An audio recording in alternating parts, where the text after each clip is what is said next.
Subscribe कीजिए हमारे channel को और बेल आइकॉन को दबाइए हमारी लेटेस्ट वीडियो सबसे पहले। हाय डियर स्टूडेंट्स, स्वागत है आप सभी लोगों का आपके अपने YouTube channel EHKG English learning classes में। स्टूडेंट्स, जैसा कि हम सभी लोग टेंस के बारे में स्टडी कर रहे हैं और आज से हम शुरुआत करेंगे टेंस के बारे में। तो टेंस जैसा कि 3 प्रकार का होता है, प्रेजेंट टेंस, पास्ट टेंस और फ्यूचर टेंस। तो शुरुआत होगी जो प्रेजेंट टेंस के प्रकार होते हैं वहां से आज हम लोग शुरुआत करते हैं। तो चलिए देखते हैं पहले नंबर पे जो टेंस आता है present indefinite tense. Present indefinite tense. Students, tense के बारे में जानना बहुत जरूरी होता है प्रत्येक स्टूडेंट के लिए, और इसमें जिसका हिंदी होता है अनिश्चित,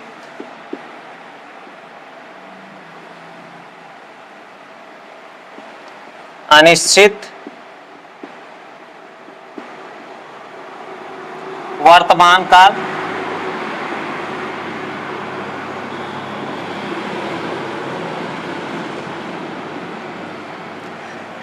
पहला टेंस हम लोग स्टडी कर रहे हैं प्रेजेंट इंडेफिनिट टेंस। स्टूडेंट्स, अगर अभी तक आपने इस चैनल को सब्सक्राइब नहीं किया है तो प्लीज सब्सक्राइब करें और अपने फ्रेंड सर्कल में इसे ज्यादा से ज्यादा शेयर करें ताकि सारे स्टूडेंट्स को टेंस के बारे में जानने का मौका मिले, क्योंकि यहीं से बच्चे अपने आप को कमजोर समझते हैं। अगर टेंस के बारे में आपको अच्छी तरीके से नॉलेज है तो अंग्रेजी बड़े ही जल्दी आप सीख सकते हैं और उसमें कोई भी प्रॉब्लम क्रिएट नहीं होगी। तो स्टूडेंट्स देखते हैं पहचान क्या होता है इस टेंस का।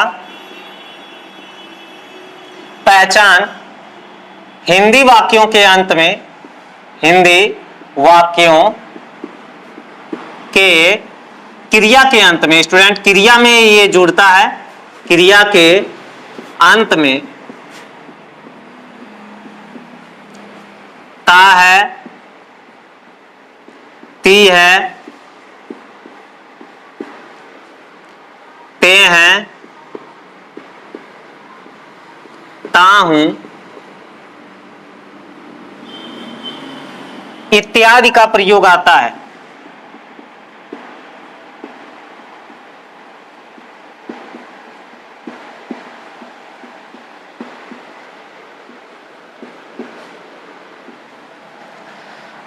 देखिए यहां पे बताया गया, जब हिंदी सेंटेंस को अगर आपको जानना है कैसे पहचानेंगे कि यह प्रेजेंट इंडेफिनिट टेंस का वाक्य है, तो प्रेजेंट इंडेफिनिट टेंस के वाक्य को बहुत ही सरल तरीके से आप पहचान सकते हैं कि हिंदी वाक्य के अंत में लास्ट में आपको ता है, ती है, ते हैं, ता हूं का प्रयोग मिलेगा। स्टूडेंट, इस टेंस में खास बात क्या होती है? इस टेंस में खास बात यह होती है, इसमें सदा सत्य रहने वाली बातों का बोध होता है।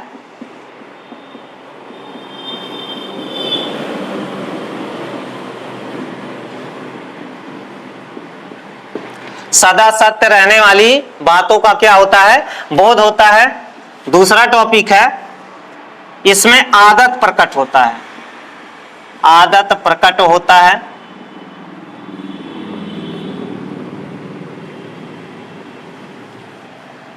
तीसरी चीज, बहुत सारे स्टूडेंट सब्जेक्ट को नहीं जान पाते हैं कि वाक्य का सब्जेक्ट कौन सा है, कैसे हम उसको सिंगुलर में जाने, एक वचन में जाने या प्लूरल में जाने।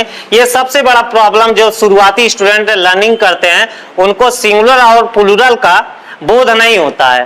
तो इसको भी हम लोग ध्यान देंगे कि पूरे प्रेजेंट टेंस में, पूरे प्रेजेंट टेंस में स्क्रीनशॉट आप लेते रहिएगा स्टूडेंट। जब पूरा बोर्ड भर जाएगा तो आप इसका स्क्रीनशॉट ले सकते हैं जो आप अपने नोटबुक में लिख सकते हैं। प्रेजेंट टेंस में, पूरे प्रेजेंट टेंस में आपका सिंगुलर नंबर, जो सिंगुलर नंबर सब्जेक्ट होता है, सिंगुलर नंबर सब्जेक्ट वह कौन कौन होता है? प्रोनाउन से शुरुआत करते हैं। ही, सी, इट, ए नेम, किसी का भी नाम आ जाए, चाहे वो निर्जीव वस्तु हो, चाहे कुछ भी हो, चाहे वो सजीव वस्तु हो, उसमें अगर एक नाम आ रहा है तो वह एक वचन सब्जेक्ट होगा। और वहीं पे प्लूरल सब्जेक्ट की बात करें, प्लूरल सब्जेक्ट यानी बहुवचन करता, तो ये सारा चीज स्टूडेंट नहीं जान पाते हैं। I, you, they, we, boys, children. देखिए बहुत सारे बच्चे इसमें मिस्टेक करते हैं। चिल्ड्रेन जो होता है ये ऑलरेडी प्लूरल होता है, बहुवचन होता है, तो बच्चे क्या करते हैं, ट्रांसलेट करते वक्त बच्चे जहां पे आ जाता है वो देख करके उसमें यस लगा देते हैं, तो ये गलत माना जाएगा। कुछ शब्द अपने आप में ऑलरेडी प्यूपल मतलब प्लूरल होते हैं, जैसे प्यूपल हो गया, पब्लिक हो गया,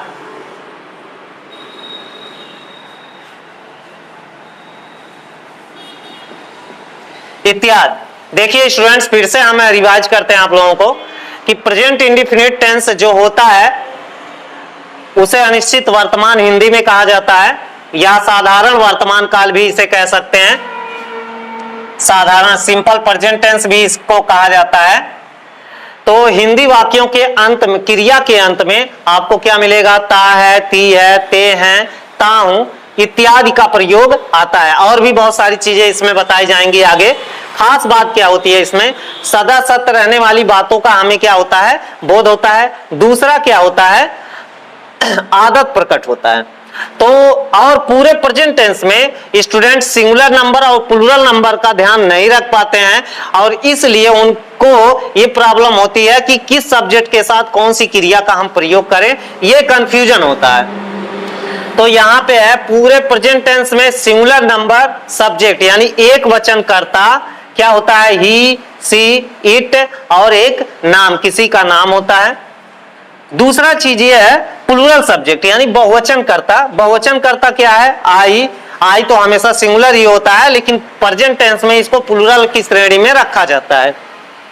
आई, यू, दे, वी यानी हम, boys, children, people, public, ETC, बहुत सारे सब्जेक्ट हैं। और आपको ये पता होना चाहिए स्टूडेंट कि जब हम किसी व्यक्ति या वस्तु का नाम लेते हैं तो उसे वाक्य का सब्जेक्ट कहा जाता है। जैसे राम घर जा रहा है, तो कौन का प्रश्न कर, जब आप वाक्य में करेंगे क्रिया के साथ तो आपको सब्जेक्ट का पता चलेगा, कर्ता का पता चलेगा। जैसे राम घर जा रहा है, मैं यहां पे लिख रहा हूं बगल में, राम घर जा रहा है, हमने यहां लिख दिया। तो कौन घर जा रहा है, राम घर जा रहा है। इसमें एक नाम आया है, इसलिए हम इसे एक वचन कर्ता कहेंगे।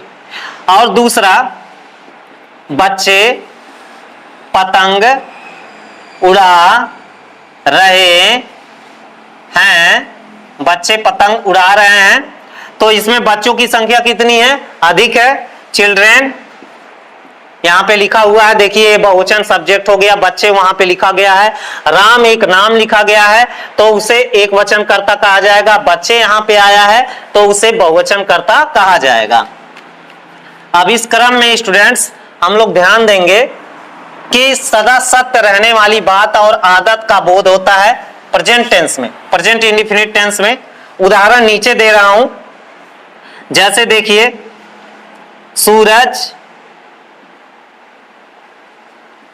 सूरज पूरब से निकलता है,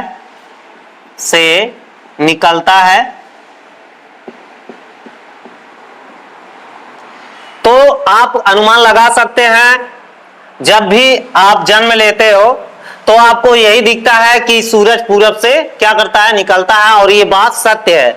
ये बात क्या है, सत्य है। सूरज पूरब से क्या करता है, निकलता है, तो लिखेंगे द सन। ये देखिए कैपिटल लेटर में सन का स्पेलिंग लिखा गया कैपिटल लेटर में, और उससे पहले द का प्रयोग हुआ। जो दुनिया में जो भी इकलौती चीजें हैं, वस्तुएं हैं, उनसे पहले द का प्रयोग किया जाता है और उनका पहला अक्षर कैपिटल लेटर में लिखा जाता है। देखिए सन का स्पेलिंग यहाँ पे कैपिटल लेटर में लिखा गया है। स्टूडेंट यहाँ से आप बहुत कुछ सीख सकते हैं, तो मैं चाहता हूं कि आप जरूर इस चैनल को सब्सक्राइब करें और तमाम अपने जो आपके फ्रेंड्स हैं उनके पास शेयर करें ताकि उन्हें अंग्रेजी सीखने का मौका मिले। देखिए स्टूडेंट्स, यहाँ शुरुआत से पढ़ाया जा रहा है। अगर आप इसको शुरू से देख रहे हो, सारे वीडियोस जो पहले वीडियोस डाले गए हैं HKG इंग्लिश लर्निंग क्लासेस पर, तो आप वहां से बहुत अच्छा नॉलेज पा सकते हैं और काफी कुछ अंग्रेजी में सीखने का मौका आपको मिलेगा। The sun rises from the east. देखिए ये बात सत्य है कि सूरज पूरब से निकलता है। The sun rises from the east, सूरज पूरब से निकलता है। दूसरा उदाहरण लेता हूं स्टूडेंट्स, कुत्ता रात में भौंकता है। कुत्ता रात में क्या करता है? भौंकता है।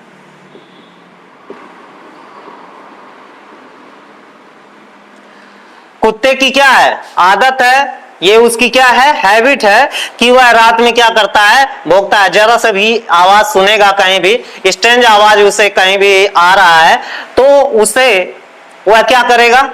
तुरंत बार्किंग का काम करना शुरू कर देगा। तो लिखा जाता है dog barks at night. Student, तो यहां पे किस चीज का बोध हो रहा है? आदत प्रकट हो रहा है। आपका क्या प्रकट हो रहा है? आदत। तो देखिए दो चीजें आपको बताया गया कि इस टेंस में सदा सत्य रहने वाली बातों का बोध होता है और दूसरा चीज क्या है कि आदत। ये दो चीजें ध्यान रखी जाती हैं। और इसमें देखिए अनिश्चित क्यों माना जाता है? जैसे वह घर जाता है, पता नहीं कब जाता है, कब जाता है, वो टाइम निश्चित नहीं होता है, इसलिए इसको जो है अनिश्चित वर्तमान कहा जाता है। निश्चित समय का बोध नहीं होता है। यहाँ पे आपके पास टाइम है स्टूडेंट्स, आप पूरा इसका स्क्रीनशॉट लेकर के अपने नोटबुक में लिख सकते हैं।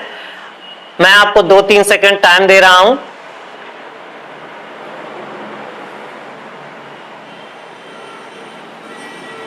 चलिए आगे बढ़ते हैं। प्रेजेंट इंडेफिनिट टेंस की खास बात, सदा सत्य रहने वाली बात, आदत का बोध होता है। वाक्य के अंत में ता है, ती है, ते हैं, ता हूं इत्यादि का प्रयोग आता है। पूरे प्रेजेंट टेंस में वर्तमान काल में एक वचन करता ही, सी, इट और ए नेम को कहा जाता है और बहुवचन करता आपका आई, यू, दे, वी और बॉयज, चिल्ड्रेन, काउज, स्टूडेंट्स इत्यादि। ये बहुत सारे वर्ड्स हैं जो प्लूरल की श्रेणी में रखे जाते हैं। अब स्टूडेंट आपको यह ध्यान देना है कि आप प्रेजेंट इंडेफिनिट टेंस के वाक्य को बनाएंगे कैसे, कैसे आप इसका निर्माण करेंगे, कैसे आप इसका ट्रांसलेशन करेंगे। पहली बात आप लोग जान लीजिए, बहुत सारे स्टूडेंट ये नहीं जान पाते हैं ट्रांसलेशन का मतलब क्या होता है। ट्रांसलेशन क्या होता है? ट्रांसलेशन का मतलब होता है अनुवाद। और ये पूछा जाए कि अनुवाद का मतलब क्या होता है तो वहां पे उनको कंफ्यूजन होती है रिप्लाई करने में। तो स्टूडेंट, जब किसी एक भाषा को दूसरे भाषा में चेंज किया जाता है तो उसे अनुवाद कहा जाता है। याद रखें कि जो कोई भी भाषा हो और उसको हम अलग भाषा में प्रयोग कर रहे हैं तो उसी को ट्रांसलेशन कहा जाता है। स्टूडेंट, चलिए शुरुआत करते हैं प्रेजेंट इंडेफिनिट के अफर्मेटिव सेंटेंस से।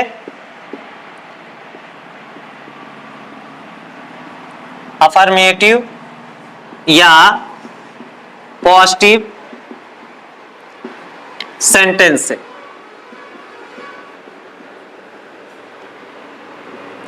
साधारण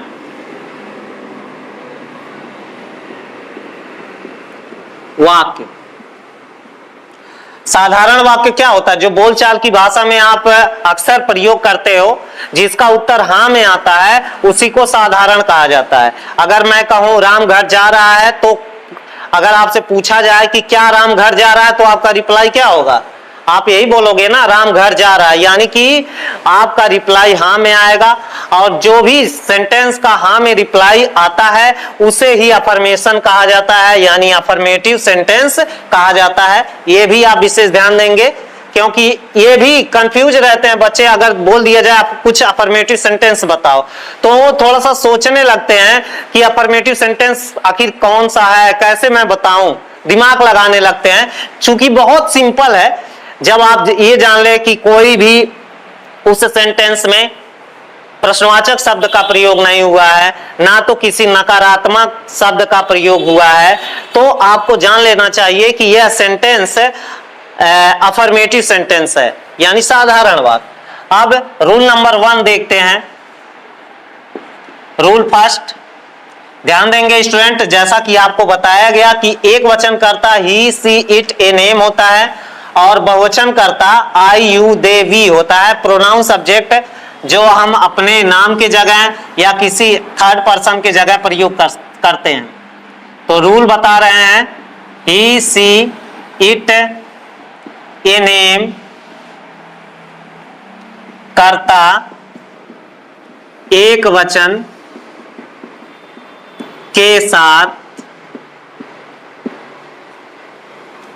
मुख्य क्रिया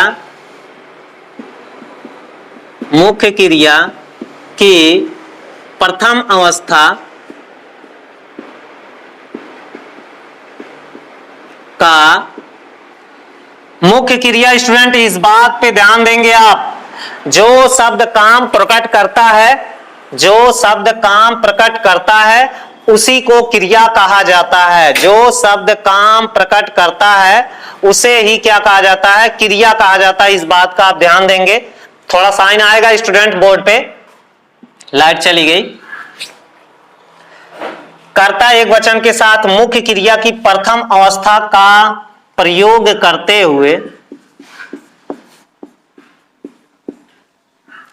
हुए उस क्रिया में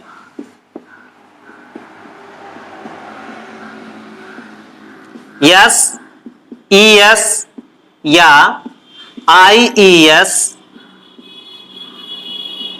जोड़ दिया जाता है।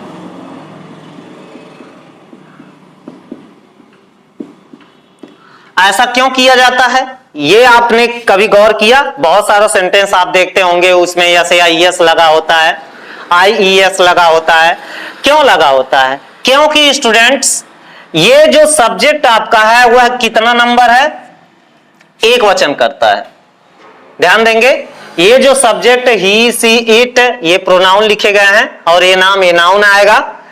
कर्ता एक वचन के साथ मुख्य क्रिया की प्रथम अवस्था का प्रयोग करते हुए उसी क्रिया में यस या ईएस, आईईएस जोड़ दिया जाता है। क्यों जोड़ा जाता है स्टूडेंट्स? जो क्रिया का मूल रूप होता है, याद रखें, जो क्रिया का मूल रूप होता है, यहां बताएंगे आपको, ध्यान देंगे आप। जो आप गो लिखते हो ये ऑलरेडी बहुवचन होता है। किस नंबर में होता है? बहुवचन में होता है। और जो जब आप इसे गोज लिख देते हैं यस या यस लगा करके, फ्लाई है, फ्लाई माने उड़ाना होता है, फ्लाई, ये जो आपका बहुवचन है, तो गो को गोज जब आप लिखते हैं तो वह एक वचन बन जाता है। फ्लाई को जब आप फ्लाइज करते हैं तो वह भी एक वचन बन जाता है। तो इसलिए एक वचन कर्ता के साथ, ध्यान देंगे स्टूडेंट्स, ये बहुत अच्छा चीज है, आपको ये सीखना चाहिए। जैसे जब भी गो लिखते हैं, कम लिखते हैं, सिट लिखते हैं, यानी कि क्रिया का जो भी मूल रूप रहता है वह हमेशा बहुवचन में होता है। इस बात का आप ध्यान देंगे, क्रिया का मूल रूप हमेशा बहुवचन में होता है।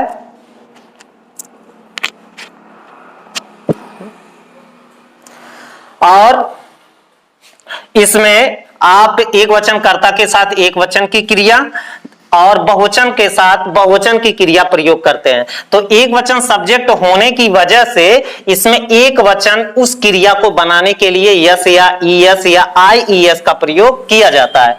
ध्यान देंगे, करते हैं। मैं आपको फार्मूला दे रहा हूं, यहीं डायरेक्ट लिख दे रहा हूं, ही, सी, इट, ए नेम, प्लस क्रिया की कौन सी अवस्था आपको प्रयोग करनी है, फर्स्ट फॉर्म, यानी कि वर्ब का कौन सा फॉर्म लिखना है, फर्स्ट फॉर्म लिखना है। फिर आपको ऑब्जेक्ट का चयन करना है जो व्यक्ति तथा वस्तु के रूप में प्रयोग होता है वाक्य में। व्यक्ति तथा वस्तु के रूप में क्या किया जाता है, प्रयोग किया जाता है। यहां थोड़ा साइन लगेगा स्टूडेंट्स, व्यक्ति तथा वस्तु के रूप में इसका प्रयोग होता है। फिर आपका कंप्लीमेंट आता है, जो बचे खुचे शब्द होते हैं, कंप्लीमेंट। अब देखिए ट्रांसलेशन करते हैं इसका कि कैसे आप ट्रांसलेट करोगे और मुख्य क्रिया में यस या यस का प्रयोग करोगे। जैसे रामू बाजार जाता है। रामू कितना वचन है, एक वचन करता है और एक नाम है। और क्रिया क्या है इसमें, जाना, खाना, पीना, रोना, उठना, बैठना, आना, जाना इत्यादि, उसी को क्रिया कहा जाता है। जिस शब्द से काम प्रकट होता है उसी को क्रिया कहा जाता है। आगे आपको बताया जाएगा स्टूडेंट्स। रामू बाजार जाता है तो लिखेंगे रामू गोज। देखिए यहां पे क्या प्रयोग किया गया, गो माने जाना और उसी में, अरे सॉरी यहां पे मैंने लिखा ही नहीं, वर्ब फर्स्ट फॉर्म में यस या ईएस या आईईएस। स्टूडेंट यहां पे मिस्टेक हुआ, ध्यान देंगे। रामू वर्ब फर्स्ट फॉर्म में यस या ईएस या आईईएस आपको लगाना है। रामू गोज टू कहां, मार्केट। यहां पे देखिए एक बना, दूसरा सीता खाना पकाती है। सीता क्या पकाती है, देखिए इसमें ऑब्जेक्ट आपका क्या है, खाना। हालांकि कुक माने खाना पकाना ही होता है, लेकिन कुक के साथ फूड का प्रयोग किया जाता है। सीता कुक्स, क्रिया यहां क्या है, पकाना, और उसी में आपको क्या लगाना है, यस। देखिए एक वचन कर्ता के साथ एक वचन की क्रिया बन गई। देखिए यहाँ पे गो लिखा था तो ये बहुवचन था, जब ये गोज लिखा गया तो क्या वचन हो गया, एक वचन की क्रिया बन गई। और यहाँ पे भी एक वचन की क्रिया है, रामू एक वचन करता है, इसलिए है हम सभी लोग एक वचन क्रिया के साथ यहाँ पे ट्रांसलेट करेंगे। सीता कुक्स फूड, सीता खाना पकाती है। तीसरा एग्जाम्पल दे रहा हूं स्टूडेंट्स, वह उन्हें गणित पढ़ाता है। वह उन्हें गणित पढ़ाता है, कौन, वह पढ़ाता है। किसे पढ़ाता है, उसे पढ़ाता है। क्या पढ़ाता है, गणित पढ़ाता है। स्टूडेंट ये दोनों इस सेंटेंस के ऑब्जेक्ट हैं, यानी कर्म है, जो फार्मूले में यहाँ पे लिखा हुआ है। इसी नंबर पे ये ऑब्जेक्ट आपका प्रयोग होगा। ही एक वचन सब्जेक्ट, ठीक है, मैस्कुलिन जेंडर है ये, मैस्कुलिन जेंडर यानी जिसे पुल्लिंग कहा जाता है। आगे ये भी बताया जाएगा आप लोगों को, बस आप इस चैनल के साथ बने रहें और काफी कुछ सीखें। ही क्रिया क्या है, टीच, टीच माने पढ़ाना। अब हमको क्या करना है, वर्ब फर्स्ट फॉर्म हमने लिख लिया, क्रिया का मूल रूप ये अभी बहुवचन में है स्टूडेंट्स, अभी ये बहुवचन में टीच लिखा हुआ है, और जैसे इसमें यस या ईएस लगाया जाएगा ये तुरंत एक वचन की क्रिया बन जाएगी, टीचेज। ही टीचेज किसे पढ़ाता है, हिम, उसे, हर भी लगा सकते हैं। क्या पढ़ाता है, मैथ्स पढ़ाता है। तो उदाहरण यहाँ पे बहुत अच्छा क्लियर है, आपके पास टाइम है, आप स्क्रीनशॉट जब यहाँ पे पहुंचे तो आप स्क्रीनशॉट पूरा ले लें बोर्ड का। काफी अच्छा उदाहरण दिया गया है एक नए स्टूडेंट को समझने के लिए प्रेजेंट इंडेफिनिट के बारे में, जो कि हम सभी लोग अफर्मेटिव सेंटेंस के बारे में स्टडी कर रहे हैं। तो चलिए स्टूडेंट्स अब शुरुआत करते हैं रूल नंबर 2 से।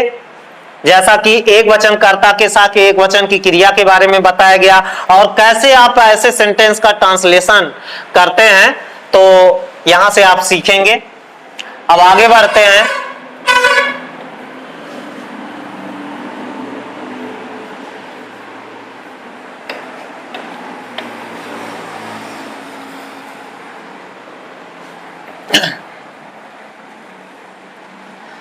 स्टूडेंट्स अब रूल नंबर 2 हम लोग ध्यान देंगे। Rule number 2, I, you, they, we, boys, children, ये दोनों नाउन है आपका और बाकी चारों ये प्रोनाउन है, जिसमें यहाँ पे यू जो है कॉमन जेंडर है, ये भी कॉमन जेंडर है, ये चारों कॉमन जेंडर है। कैसे? लड़का भी वी का प्रयोग करता है, लड़की भी प्रयोग करती है। दे यानी वे में स्त्री पुरुष दोनों शामिल हैं।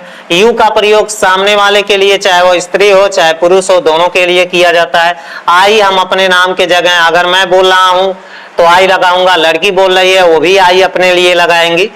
तो कहीं ना कहीं स्टूडेंट ये चारों बहुत अच्छा नॉलेज है, इसे आप जरूर अपने माइंड में सेट करें कि ये जो चारों लिखे गए हैं ये चारों कॉमन जेंडर हैं। कॉमन जेंडर, उभयलिंग जिसे कहा जाता है। जेंडर की 4 श्रेणी में तीसरे नंबर का यही है कॉमन जेंडर। बॉय चिल्ड्रेन, उसके बाद कर्ता बहुवचन के साथ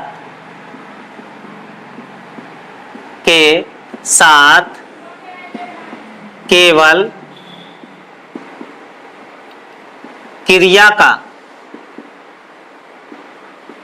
मूल रूप, ये ध्यान देंगे स्टूडेंट, क्रिया का मूल रूप बहुत अच्छा चीज है। क्रिया का मूल रूप पोस्ट में मैं बता दे रहा हूं, यानी कि क्रिया की प्रथम अवस्था, क्रिया की प्रथम अवस्था को ही क्रिया का मूल रूप कहा जाता है। देखिए बहुत अच्छा चीज है, इसे आप जरूर सीखें। यानी कि क्रिया की प्रथम अवस्था का प्रयोग किया जाता है।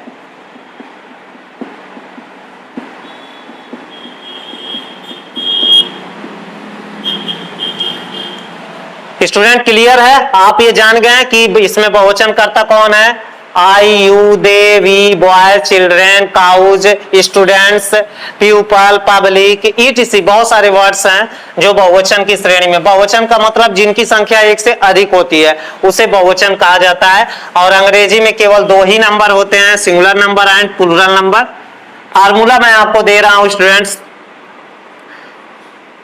यहां से I, you, they, we, boys, children,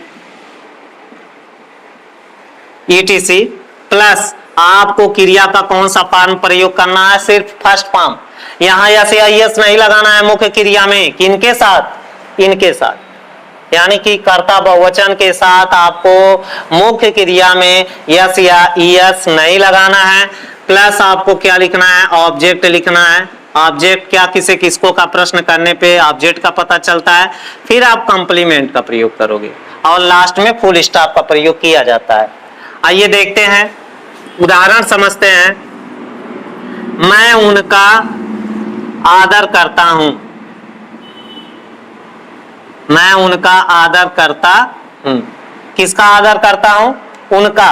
तो यही तुम्हारा ऑब्जेक्ट है। कर्ता इस वाक्य का देख लीजिए, आई का प्रयोग हुआ, यहां पे आई लिखेंगे। फिर फार्मूले में देखते हैं, आई का प्रयोग हमने कर दिया। आई प्लस वर्ब फर्स्ट फॉर्म, क्रिया क्या है? आदर करना, रिस्पेक्ट, RESPECT। आई रिस्पेक्ट किसका? देम। मैं उनका आदर करता हूं। दूसरा उदाहरण, तुम सेव पसंद करते हो।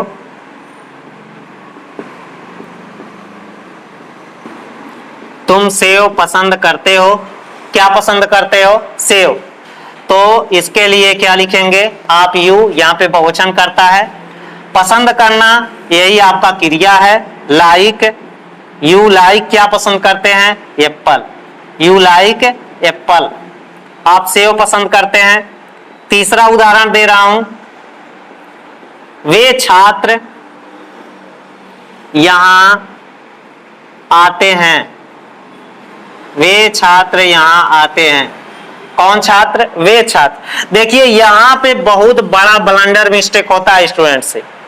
वे छात्र यहां आते हैं, तो इसके लिए स्टूडेंट से मिस्टेक क्या होता है, वो दोज की जगह क्या प्रयोग करते हैं जानते हैं? दे लगाते हैं। जबकि दे से पहले कोई अन्य शब्द नहीं लगता है, वो ऑलरेडी सब्जेक्ट है। लेकिन यहां पे अगर आ गया वे छात्र या वह छात्र, तो बड़ा मिस्टेक होता है स्टूडेंट से। वह छात्र आता है तो ही स्टूडेंट लिखते हैं, वे छात्र आते हैं तो दे स्टूडेंट लिखते हैं, तो ये मिस्टेक होता है। तो आप ऐसा ना करें। इसके लिए प्रोनाउन, डिमोन्स्ट्रेटिव प्रोनाउन, जिसे डिमोन्स्ट्रेटिव एडजेक्टिव यहां पे कहा जाएगा, किसी संज्ञा से पहले प्रयोग है। दोज स्टूडेंट्स, यहां पे संख्या बढ़ेगी स्टूडेंट। ये दिस दैट दिस दोज का अध्ययन जब हम करते हैं तो डिमोन्स्ट्रेटिव प्रोनाउन में पिछले वीडियोज में आप जाके देखें तो आपको काफी कुछ मिलेगा। दोज स्टूडेंट्स क्या करते हैं? कम हियर, वे छात्र यहां आते हैं। यहां पे एडवर्ब आपका हियर है, कम मेन वर्ब है। स्टूडेंट यहां पे काउंटेबल कॉमन नाउन है, यहां पे दोज डिमोन्स्ट्रेटिव प्रोनाउन है। अगर इन दोनों को एक साथ प्रयोग किया जाएगा तो इसे डिमोन्स्ट्रेटिव एडजेक्टिव कहा जाएगा। स्टूडेंट्स आगे बता रहा हूं कुछ उदाहरण, देखिए आपको इसे बखूबी समझना पड़ेगा। स्टूडेंट्स जो मैं टॉपिक बोल रहा हूं इसे आप समझने का प्रयास करें। अगर आपको ये चीज आ गया तो आप मान के चलिए 100% आपको अंग्रेजी में कहीं भी दिक्कत नहीं होगी। किसी भी वाक्य को आप ट्रांसलेट कर सकते हो। हाँ, उसके लिए मीनिंग पावर भी बहुत जरूरी है। मीनिंग पावर भी आपके पास होना चाहिए। और उदाहरण दे रहा हूं, वे, मैं, तुम, लड़के अपना पाठ याद करते हैं। लड़के अपना पाठ याद करते हैं। यहाँ पे लड़कों की संख्या अधिक बताई जा रही है। ये बहुवचन सब्जेक्ट है, क्रिया याद करना है। क्या याद करना? अपना पाठ। तो यहाँ पे लिखेंगे बॉयज लर्न। यहाँ पे यस या यस नहीं लगाया जाएगा। अगर होता लड़का अपना पाठ याद करता है तो ये लर्न्स हो जाता, लेकिन यहाँ पे देखिए ये बहुवचन सब्जेक्ट है तो इस बात का आप ध्यान देंगे। बॉयज लर्न, दे के साथ अपने की अंग्रेजी दियर का प्रयोग किया जाता है।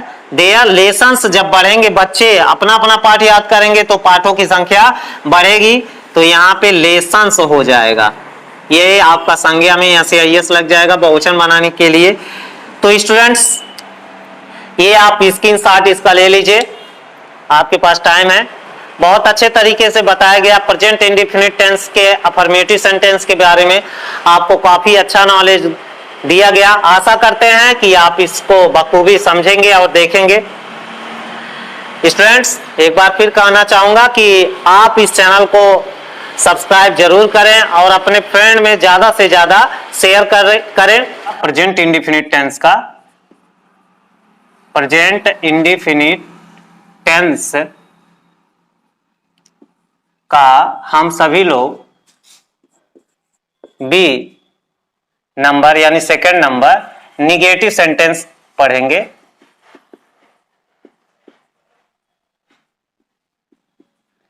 निगेटिव सेंटेंस यानी नकारात्मक वाक्य।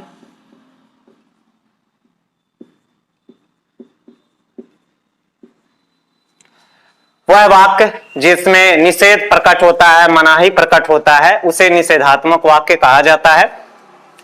और इसमें हम लोग रूल देखते हैं। रूल क्या है? यदि वाक्य में नहीं आया हो तो एक वचनकर्ता के साथ, एक वचनकर्ता के साथ सहायक क्रिया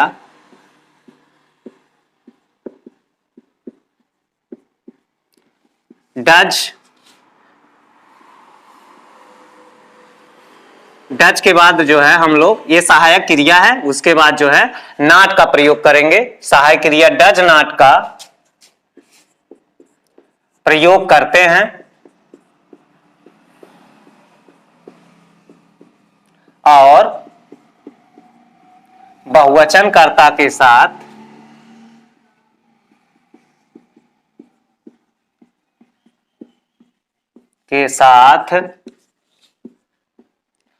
डू नॉट, ये सहायक क्रिया है प्रेजेंट इंडेफिनिट टेंस की।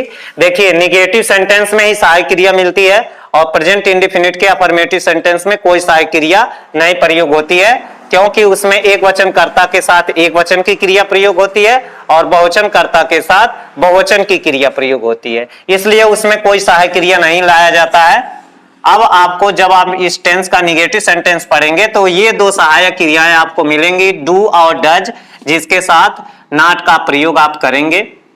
डू नॉट का प्रयोग करते हैं तथा वर्ब फर्स्ट फॉर्म, यानी कि आपको क्रिया की प्रथम अवस्था का प्रयोग करना है स्टूडेंट। वर्ब का प्रयोग करते हैं,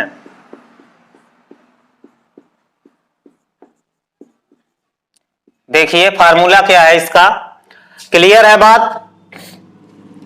डज नॉट और डू नॉट का प्रयोग, आपको कर्ता बहुवचन और कर्ता एक वचन पे ध्यान देना है। जैसा कि पहले वीडियो में, इससे पहले वाले वीडियो में बताया गया था कि पूरे प्रेजेंट टेंस में एक वचन कर्ता ही सी इट ए नेम है और बहुवचन कर्ता आपका आई यू दे वी है। तो जहां I you they we boy children आएगा वहां पे आप डू नॉट लगाएंगे और जहां पे ही सी इट ए नेम आएगा वहां पे आप डज नॉट का प्रयोग करेंगे।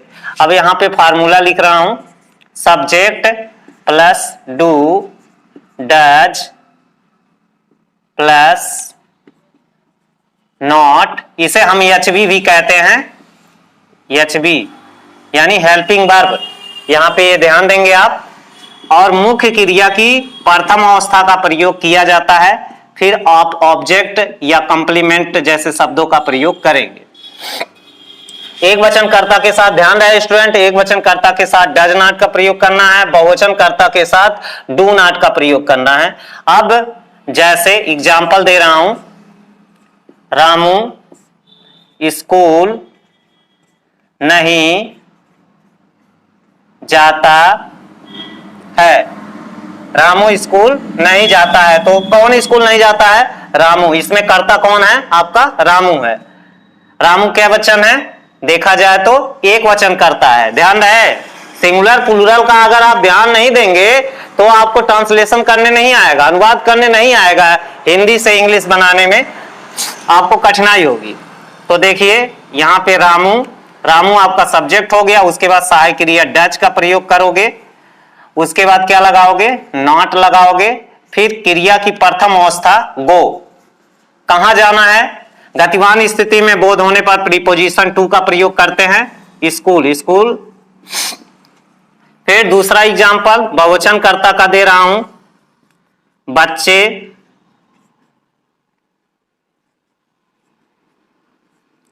बच्चे यहां क्रिकेट नहीं खेलते हैं। बच्चे यहां क्रिकेट नहीं खेलते हैं। कौन नहीं खेलता है? बच्चे नहीं खेलते हैं। बच्चों की संख्या कितनी है स्टूडेंट? अधिक है, इसलिए यह कर्ता बहुवचन है और कर्ता बहुवचन के साथ आप क्या लगाओगे? डू नॉट का प्रयोग करोगे। चिल्ड्रेन डू नॉट, क्रिया क्या है? खेलना। जिस शब्द से काम प्रकट होता है उसे क्रिया कहा जाता है। क्या नहीं खेलते हैं? क्रिकेट, ये आपका ऑब्जेक्ट है। Children do not play cricket. कहां नहीं खेलते हैं? हियर, ये आपका एडवर्ब है, स्थान बोधक शब्द है। देखिए यहां पे आपने कर्ता एक वचन के साथ एक वचन के साथ सहायक क्रिया आपने डज प्रयोग किया और बहुवचन कर्ता के साथ डू का प्रयोग किया। अब निगेटिव में हम सभी लोग रूल नंबर 2 को पढ़ेंगे स्टूडेंट्स। देखिए इसमें निगेटिव शब्द केवल नाट भर नहीं होता है, बहुत सारे शब्द होते हैं जो निषेध प्रकट करते हैं, किसी काम में मनाही प्रकट करते हैं। तो आइए जानते हैं इस चैनल के थ्रू। आगे बढ़ते हैं। रूल 2, यदि वाक्य में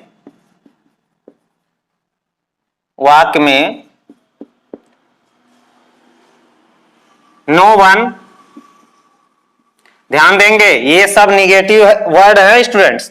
no one, nobody,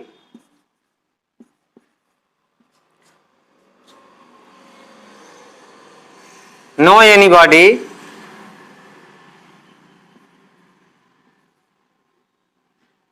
no anybody, no any person,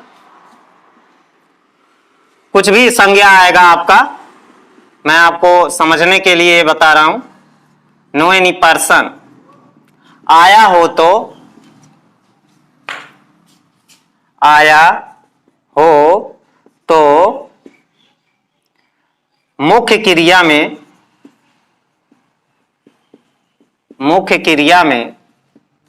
yes, ES या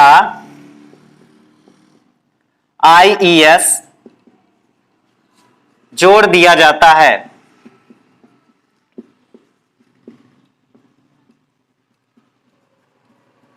देखो स्टूडेंट, इसमें कर्ता निश्चित नहीं होता है, इसलिए इसे एक वचन मान करके यही जो नो बॉडी लग रहा है, no anybody, no any person जो आपका लग रहा है, ये इंडिफिनिट प्रोनाउन है। ठीक है, इसके जगह पे कोई संज्ञा आ जाएगा तो जो है स्पष्ट हो जाएगा कि वह एक वचन में है या बहुवचन में। लेकिन जब इनका प्रयोग होता है, no one, nobody, no anybody, no any person इत्यादि शब्द अगर आते हैं सेंटेंस में, तो क्या होता है कि आप मुख्य क्रिया में यस या ईएस का प्रयोग करते हैं। ध्यान देंगे, ये रूल नंबर 2 है।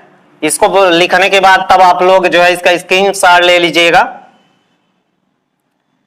वहां कोई भी नहीं जाता है, वहां कोई भी नहीं जाता है। देखिए नो बॉडी माने कोई भी, या नो वन माने कोई भी नहीं, वहां कोई भी नहीं जाता है, तो आप लिखेंगे नो बॉडी। नो बॉडी क्रिया क्या है? गो। अब इसी में आपको क्या लगाना है? ईएस लगाना है। नो बॉडी गोज देयर, वहां कोई भी नहीं जाता है। ये आपका हो गया। दूसरा एग्जांपल दे रहे हैं, दूसरा आपका यहां बता रहा हूं। आप इसी को यहीं पे प्रयोग कर सकते हैं। चलिए दूसरा यहीं बता दे रहे हैं। कोई भी आदमी उसे नहीं बुलाता है, कोई भी आदमी उसे नहीं बुलाता है, तो आप क्या करेंगे? कोई भी आदमी उसे नहीं बुलाता है, तो यहां नो एनी मैन या पर्सन लगा सकते हैं। No any man calls him. ये आपका निगेटिव सेंटेंस का दूसरा रूल कंप्लीट हुआ। स्टूडेंट्स यहां पर पहुंचने पर आप जो है इसका स्क्रीनशॉट ले लीजिए।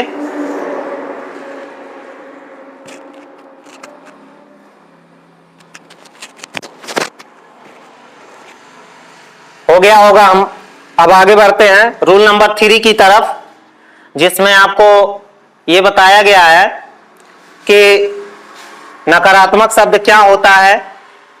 तो बहुत सारे ऐसे शब्द हैं जो सेंटेंस में निगेटिव वर्ड के रूप में प्रयोग किए जाते हैं। आगे बढ़ते हैं रूल नंबर 3 में।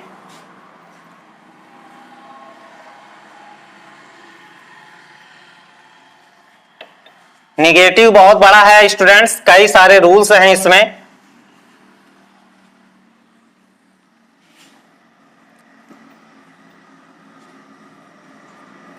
अब देखिए आगे बढ़ते हैं स्टूडेंट्स। और एक बात कि अगर अभी तक आपने इस चैनल को सब्सक्राइब नहीं किया है तो प्लीज सब्सक्राइब करें और अपने फ्रेंड में इसे ज्यादा से ज्यादा शेयर करें। और देखिए रूल नंबर 3, रूल नंबर 3, यदि वाक्य में में नेवर, नथिंग, नथिंग माने कुछ नहीं होता है, नेवर माने कभी नहीं, nothing,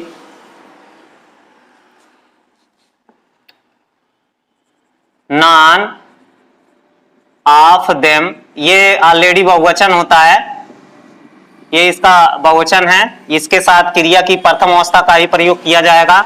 non of them,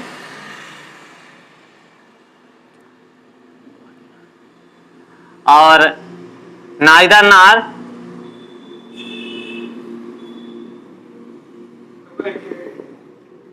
neither nor,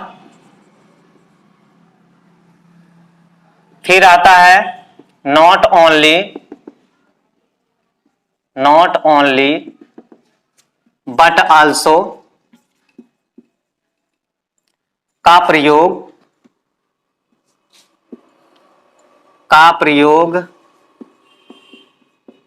होने पर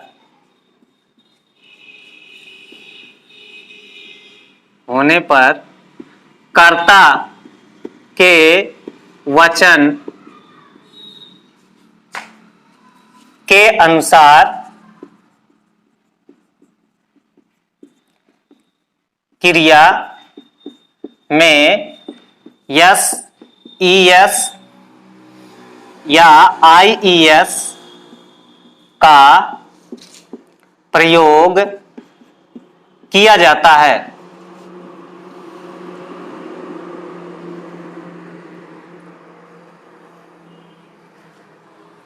यहां पे आप ध्यान देंगे student, never, nothing, non of them, neither dash dash dash nor है, नाइदर नॉर यानी न तो न ही का प्रयोग होता है, नॉट ओनली और dash dash dash but also, न केवल बल्कि का प्रयोग होने पर, जिस तरह से हम अफर्मेटिव सेंटेंस में एक वचन कर्ता के साथ यस या यस लगाते हैं और बहुवचन के साथ नहीं लगाते हैं, तो उस बात का हमें यहां पे ध्यान देना पड़ता है। यही इसमें सावधानी है प्रेजेंट इंडेफिनिट के निगेटिव सेंटेंस में। तो आइए देखते हैं, वह उसे, पहला उदाहरण देख रहे हैं, वह उसे कभी नहीं डांटता है, वह उसे कभी नहीं डांटता है। कौन नहीं डांटता है? वह, ये करता है किसे? उसे, ये ऑब्जेक्ट है, कभी नहीं ये निगेटिव है, डांटना आपका क्रिया है। तो ही, नेवर माने कभी नहीं, पहले ही लिखा गया है नियम में, ही नेवर इज कॉल्ड, देखिए ही एक वचन है इसलिए डांटने की स्पेलिंग में यस आप बढ़ा देंगे, he never is calls him, वह उसे कभी नहीं डांटता है। दूसरा रूल है, वह न केवल यहां आता है बल्कि वह मेरी सहायता भी करता है। देखिए आपका यहां पे आया है न केवल,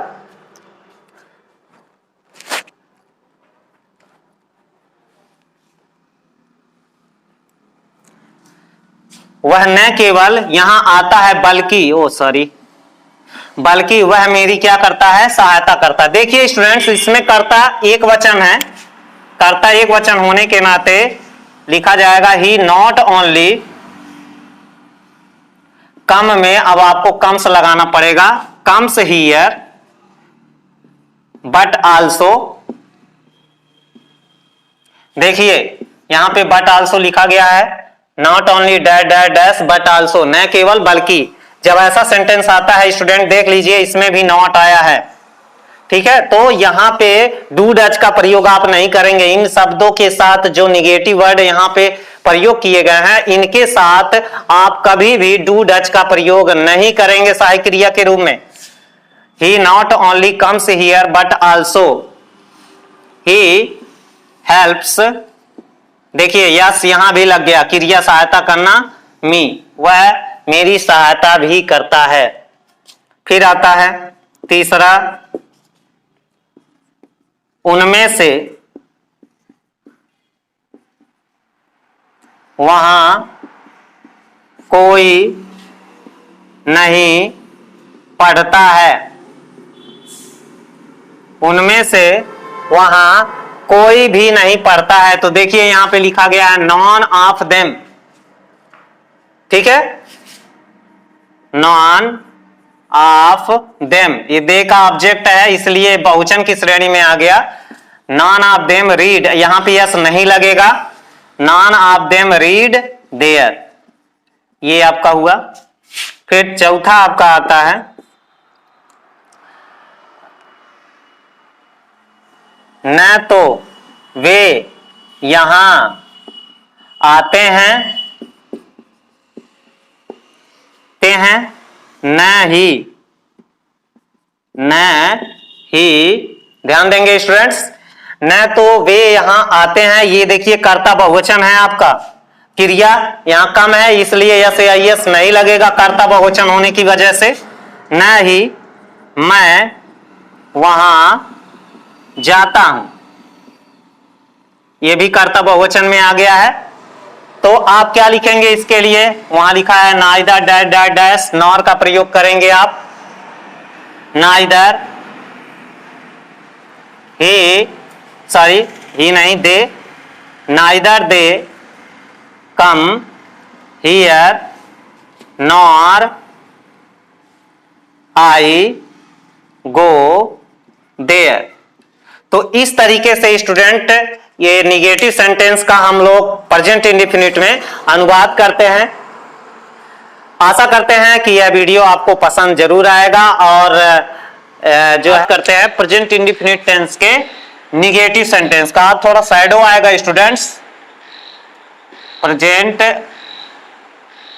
इंडेफिनिट टेंस का हम सभी लोग सी नंबर इंट्रोगेटिव सेंटेंस पढ़ेंगे। इंट्रोगेटिव सेंटेंस होता क्या है स्टूडेंट्स, प्रश्नवाचक वाक्य क्या होता है, वह वाक्य जो प्रश्न करता है या पूछता है उसे प्रश्नवाचक वाक्य कहा जाता है। The word which makes question that is called interrogative sentence. अब इसमें इंट्रोगेटिव सेंटेंस प्रश्न पूछने वाली बात होती है स्टूडेंट। प्रश्न दो तरीके से पूछा जाता है। जो आपको सेंटेंस, जब काइंड्स ऑफ सेंटेंस पढ़ाया गया था, आप नीचे के कॉलम में जाएंगे, वहां पे मैंने बहुत सारे वीडियो का लिंक जो है डिस्क्रिप्शन में दिया है, वहां से आप इन सारी चीजों को देख सकते हैं। काइंड्स ऑफ सेंटेंस में जब आप देखेंगे तो आपको मिलेगा। तो चलिए शुरुआत करते हैं रूल नंबर 1। वाक्य क्या शब्द से शुरू हो, याद रहे स्टूडेंट, क्या शब्द से शुरू हो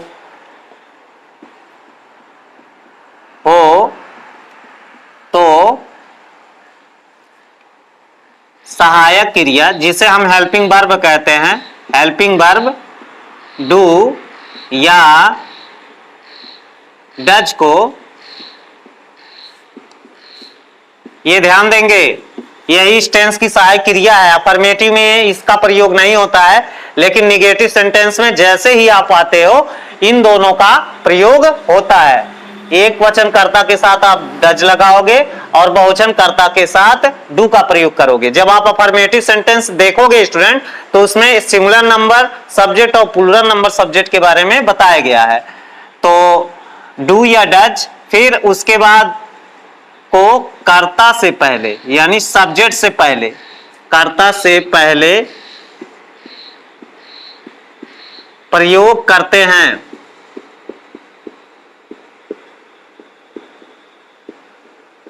ध्यान देंगे स्टूडेंट्स, थोड़ा शैडो आएगा। वाक्य क्या से शुरू हो तो हेल्पिंग वर्ब डू डज को कर्ता से पहले प्रयोग करते हैं।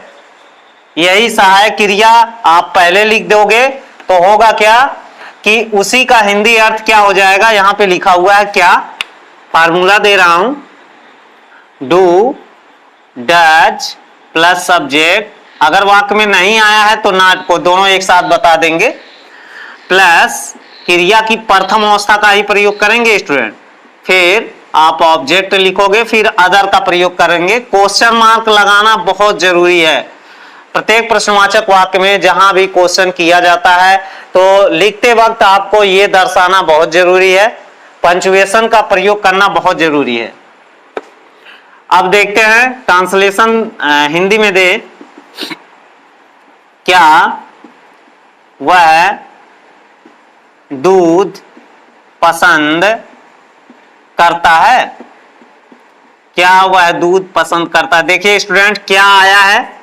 एक वचन करता है, ऑब्जेक्ट में आपका दूध है, तो आप क्या करोगे? एक वचन कर्ता के साथ एक वचन की सहायक क्रिया डज को आप पहले लिख दीजिए। इसका मतलब क्या हो जाएगा? डज, फिर कर्ता आप लिखोगे, सब्जेक्ट वही, नॉट तो है ही नहीं सेंटेंस में, तो नॉट लगाने की जरूरत नहीं। याद रहे, नॉट का प्रयोग कर्ता की बात करोगे। Does he like milk? क्या वह दूध पसंद करता है? देखिए ये आपका सेंटेंस कंप्लीट हुआ। फिर दूसरा उदाहरण दे रहा हूं। क्या वे मैदान में रोजाना दौड़ते हैं?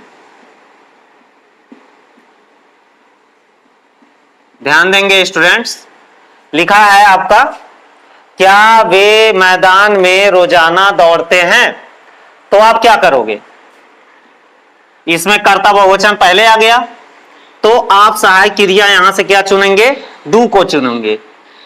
डू दे, अच्छा इसको निगेटिव में भी कर दे रहे हैं। क्या वे मैदान में रोजाना नहीं दौड़ते हैं? देखिए ऊपर फार्मूले में नॉट दर्शाया गया, इसलिए जो है आपको मैं ये भी बता दे रहा हूं। तो कर्ता के बाद ही आप नॉट का प्रयोग करेंगे। Do they not run daily? कहां पर? In the field. In the field question mark. देखिए स्टूडेंट्स, क्या वे मैदान में रोजाना नहीं दौड़ते हैं, तो आप क्या करोगे? Do they not run daily in the field. यहां पे देखिए सहायक क्रिया का प्रयोग हुआ, इस पे आपको ज्यादा फोकस देना है स्टूडेंट्स। निगेटिव इंट्रोगेटिव बनाने के लिए इनकी मुख्य भूमिका होती है। फिर रूल नंबर टू के साथ जाएंगे हम लोग। रूल नंबर 2 क्या होता है? यदि, कब, क्यों, कहां, कैसे, कब, क्यों, कहां, कैसे, क्या आया हो आप इसे लिख सकते हैं स्टूडेंट्स। आया हो तो उसकी अंग्रेजी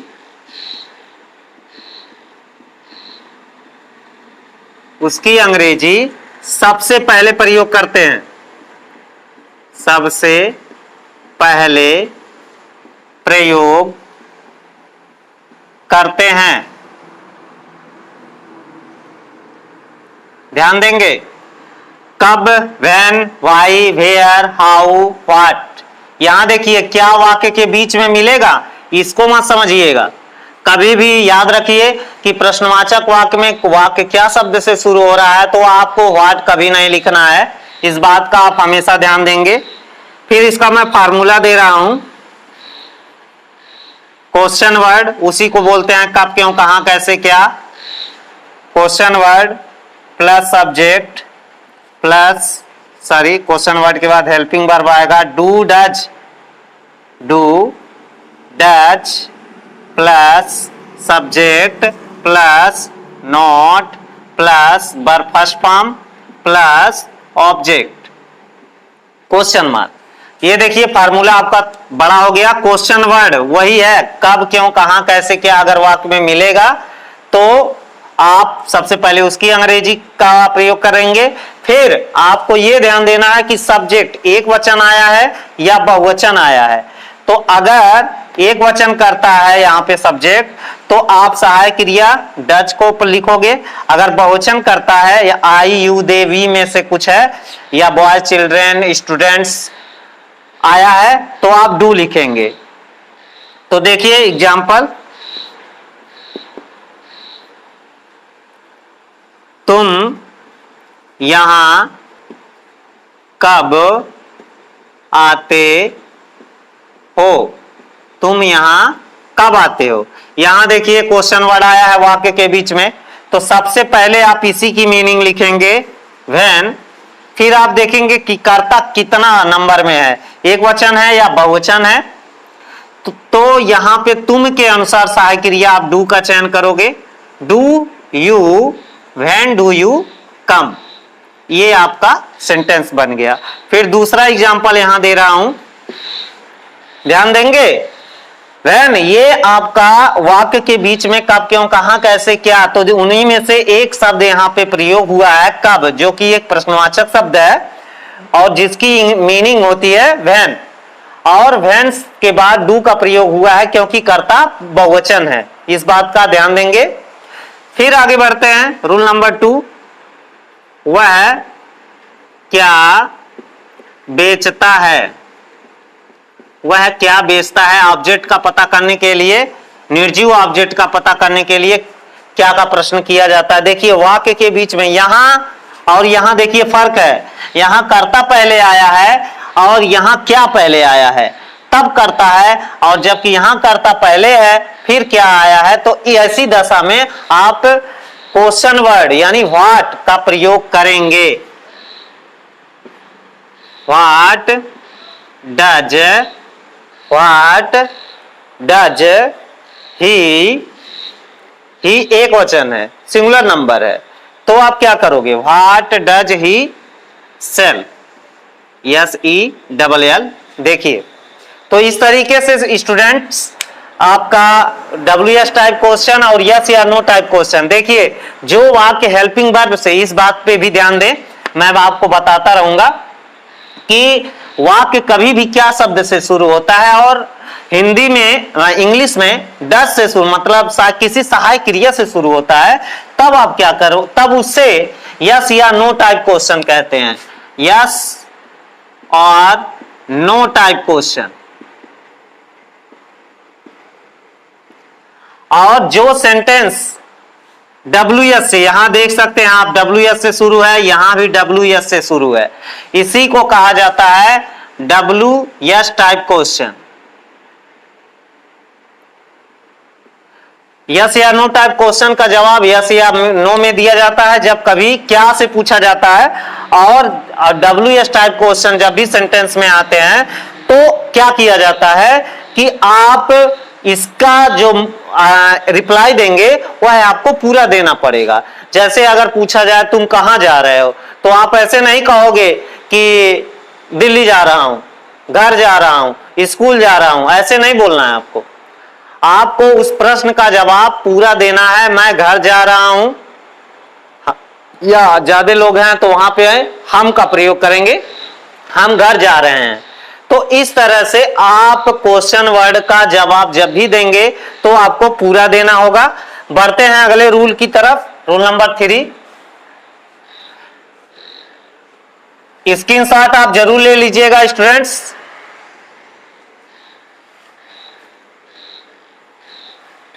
रूल नंबर 3 में आपको बहुत इंपॉर्टेंट चीज बताया जाएगा। ये तो नॉर्मल बात था कि कब, क्यों, कहां, कैसे, क्या इत्यादि आता है तो आप क्या करते हैं, कुछ सावधानियां प्रश्नवाचक वाक्य में भी देखना पड़ता है। मैं फार्मूले के थ्रू आपको समझा रहा हूं। हु माने कौन होता है, हु के साथ वर्ब फर्स्ट फॉर्म, हु का मतलब होता है कौन। हु का मतलब क्या होता है स्टूडेंट, कौन होता है। कौन का प्रश्न करने पर हमें किसका पता चलता है, कर्ता का पता चलता है, जो किसी काम को या घटना को अंजाम देता है, उसी को सब्जेक्ट कहा जाता है। तो हु जब आ जाएगा आपका सेंटेंस में तो वर्ब फर्स्ट फॉर्म लिखेंगे, फिर उसमें आप यस या ईएस लगाएंगे या IES, IES का प्रयोग करेंगे, फिर आप ऑब्जेक्ट लगाएंगे, ऑब्जेक्ट का प्रयोग करेंगे। क्वेश्चन मार्क लगाना बहुत जरूरी है। हु माने कौन, कौन का प्रश्न करने पे हमें कर्ता का पता चलता है। अगर वाक्य में नहीं आएगा तो आपको यस या ES या IES का प्रयोग करना रहेगा। ध्यान देंगे, उसे कौन चिढ़ाता, उसे कौन चिढ़ाता है। ध्यान देंगे, क्वेश्चन मार्क लगाना बहुत जरूरी है। उसे कौन चिढ़ाता है, तो देखिए वाक्य के बीच में ये भी WS टाइप है, लेकिन इसका रूल थोड़ा सा अलग था, इसलिए मैंने कब क्यों कहा कैसे क्या मैं नहीं बताया। उसे कौन पढ़ाता है तो पहले आप हु लिखेंगे, हु, फिर आप क्या लिखेंगे, वर्ब फर्स्ट फॉर्म चिढ़ाना, TEASE, टीज माने चिढ़ाना होता है, इरिटेट जिसे कहा जाता है, और उसी में आप क्या करेंगे, SES, टीजेज, किसे, उसे। ये आपका सेंटेंस कंप्लीट हुआ। इस तरह से आप ट्रांसलेट करोगे। रूल नंबर 4, ये रूल नंबर 3 था, ये रूल नंबर 4 है। अगर सेंटेंस में हु आया है और हु के साथ सेंटेंस में नहीं भी आया है, हु भी आया है और सेंटेंस में नहीं भी आया है, तब आप क्या करोगे, तब इसके साथ एक वचन की सहायक क्रिया डज, उसके साथ नॉट का प्रयोग करेंगे। Who does not plus verb first form plus object question mark. इस तरह से इसका आप निर्माण करेंगे। कैसे ट्रांसलेट किया जाता है, हु के साथ अगर सेंटेंस में नॉट आया है तो डज नॉट के साथ जाएंगे, और यस या ES का जो सिस्टम है वो आपको हटाना पड़ेगा। तो उसे कौन नहीं बुलाता है, उसे कौन नहीं बुलाता है। देख लीजिए स्टूडेंट्स, तो यहां पे वाक्य में क्यों कौन आया है, ऊपर बताया गया कि कौन का प्रश्न करने पे कर्ता का पता चलता है, तो आप क्या लिखोगे, हु। उसके बाद सेंटेंस में ना ही भी आया है, नहीं, तो आप क्या करेंगे, डज नॉट का प्रयोग करेंगे, हु डज नॉट, और क्रिया की प्रथम अवस्था काल, किसे, उसे, him, question mark. Question mark लगाना न भूलें। तो इस तरह से स्टूडेंट्स, यह अगर सेंटेंस में हु आता है तो उसकी अंग्रेजी सबसे पहले लिखेंगे। अगर नॉट नहीं आया है तो उस क्रिया में, क्रिया की प्रथम अवस्था में यस या ES या IES का प्रयोग जरूर करें। फिर अगर सेंटेंस में रूल नंबर 4 आप देख सकते हैं, हु आया है, हु के साथ आप डज नॉट का प्रयोग करेंगे, फिर वर्ब फर्स्ट फॉर्म, फिर ऑब्जेक्ट। आज शैडो आ जा रहा है वीडियो में। आगे बढ़ते हैं इसमें समझाने के लिए। उसे कौन नहीं बुलाता है, तो यहां देखिए हु का प्रयोग किया गया, ये भी WS टाइप है।